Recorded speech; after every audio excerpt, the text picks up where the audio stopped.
नमो अरहंताणम नमो सिद्धाणम नमो आयर्याणम नमो उपध्यायाणम नमो लोये सब्ब साहूणम एसो पंचणमुक्कारो सब्ब पावपणासनो मंगलाणम च सब्बेसिम पद्मम हवै मंगलम वंदे गुरुवरम। गुरुदेव के चरणों में कोटि कोटि वंदन।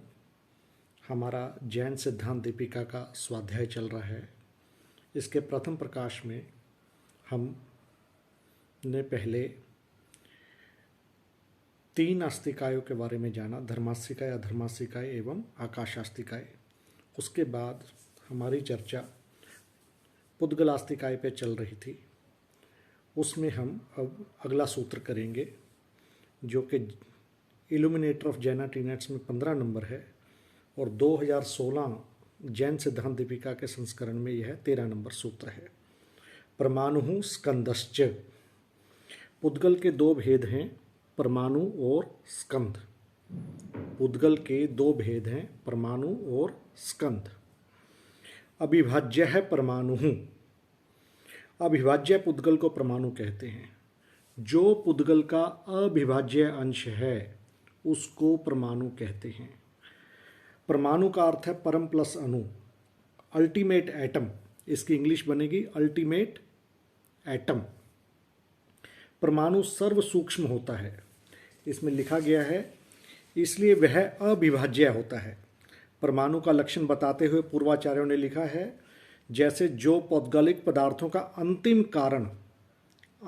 कारण पौद्गलिक पदार्थों का अंतिम कारण सूक्ष्म, नित्य, एक रस, एक गंध, एक वर्ण और 2 स्पर्श युक्त हो। एक बंध, एक रस, एक गंध, एक वर्ण और 2 स्पर्श युक्त होता है और दृश्यमान कार्यों में जिसका अस्तित्व जाना जाता है उसे परमाणु कहते हैं। यहाँ पर परमाणु को अंतिम कारण माना गया पदार्थों का।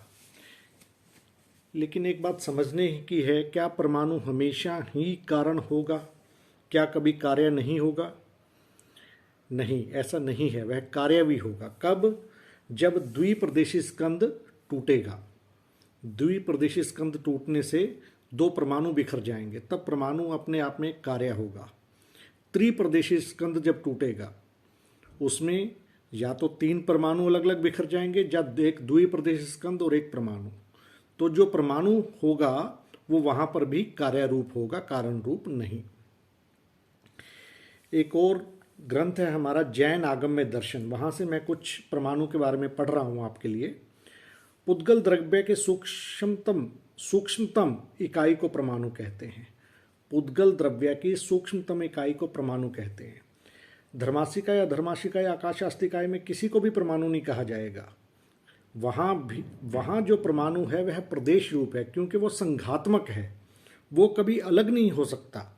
लेकिन क्योंकि पुद्गल द्रव्य का जो हमने एक लक्षण जाना था कि यह बिखर सकता है, और बिखर के जो अंतिम प्रदेश जब इसका टूटेगा, जो अंतिम प्रदेश अलग हो जाएगा, वह प्रदेश ही परमाणु की संज्ञा पाएगा। अर्थात जैन दर्शन में प्रदेश और परमाणु में कोई अंतर नहीं है। प्रदेश संघात्मक है और परमाणु जब वो बिखर जाएगा, जब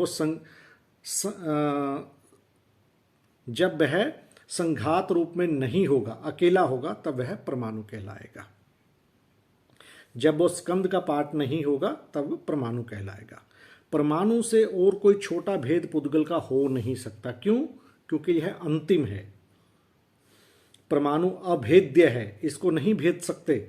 परमाणु अपनी द्रव्यात्मक अवस्था में अकेला होता है, अतः इस अवस्था में वह अप्रदेशी है, उसके और कोई प्रदेश नहीं है, वह अकेला ही अपने आप में है। परमाणु का अर्ध मध्य भाग भी नहीं होता। ठानम में भी परमाणु को अभेद्य, अदाह्य, अग्राह्य, अनर्ध, अमध्य, अप्रदेश और अविभाज्य कहा गया है। भगवती में परमाणु के 4 प्रकार बताए गए हैं, द्रव्य परमाणु, क्षेत्र परमाणु, काल परमाणु एवं भाव परमाणु। यहाँ द्रव्य परमाणु को अभेद्य, अच्छेद्य, अदाह्य, अग्राह्य एवं क्षेत्र परमाणु को अनर्ध, अमध्य, अप्रदेश और अविभागी कहा गया है। भगवती में द्रव्य और क्षेत्र परमाणु का जो स्वरूप बताया गया है वह स्थानांग अर्थात ठानम में वह संयुक्त रूप से द्रव्य और क्षेत्र के भेद किए बिना परमाणु के स्वरूप की व्याख्यान किया गया है। भगवती में ही अन्यत्र परमाणु को अनर्ध, अमध्य और अप्रदेश आदि कहा गया है। परमाणु अप्रदेश है, यह वक्तव्य द्रव्य एवं क्षेत्र परमाणु की अपेक्षा से, काल है भाव की अपेक्षा से परमाणु सप्रदेशी और अप्रदेशी दोनों हो सकता है।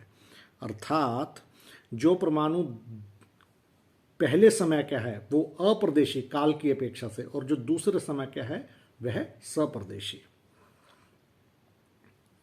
द्रव्य परमाणु की अपेक्षा से परमाणु निर्वयव है, अतः वह अप्रदेशीय है। क्षेत्र की अपेक्षा से वह आकाश प्रदेशावगाही ही होता है, यानी कि एक आकाश प्रदेश पर एक परमाणु समाता है। अतः क्षेत्र की अपेक्षा से भी अप्रदेशीय। काल की अपेक्षा से जो परमाणु एक समय स्थिति वाला है, अर्थात एक समय के बाद स्कंद में परिवर्तित हो जाएगा, वह अप्रदेशी। एक समय से अधिक स्थिति तक के परमाणु रूप में ही रहेगा, वह सप्रदेशी है। परमाणु में वर्ण, गंध, रस, स्पर्श की विभिन्न मात्रा होती है। एक परमाणु अनंत गुण काला भी हो सकता है, दूसरा परमाणु एक गुना काला भी हो सकता है। यही नियम गंध आदि के संदर्भ में है। जब परमाणु एक गुण, वर्ण, रस आदि वाला होगा तब अप्रदेशी, और उससे अधिक गुण या मात्रा वाला होगा तब सप्रदेशी कहलाएगा।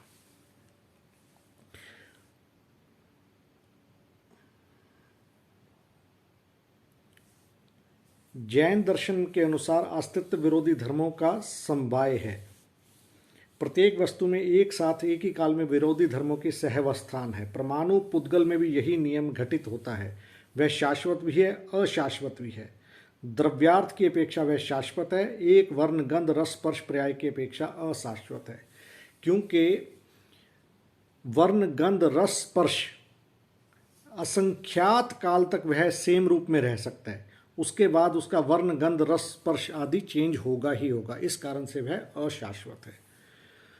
तो हमें यह ध्यान देना है परमाणु के बारे में कि जितने भी अस्तिकाय हैं, धर्मास्तिकाय, अधर्मास्तिकाय, आकाशास्तिकाय, पुद्गलास्तिकाय एवं अंत में जीवास्तिकाय, सिर्फ पुद्गल में ही परमाणु का भेद पाया जाएगा। बाकी चारों अस्तिकायों में परमाणु का भेद नहीं पाया जाएगा।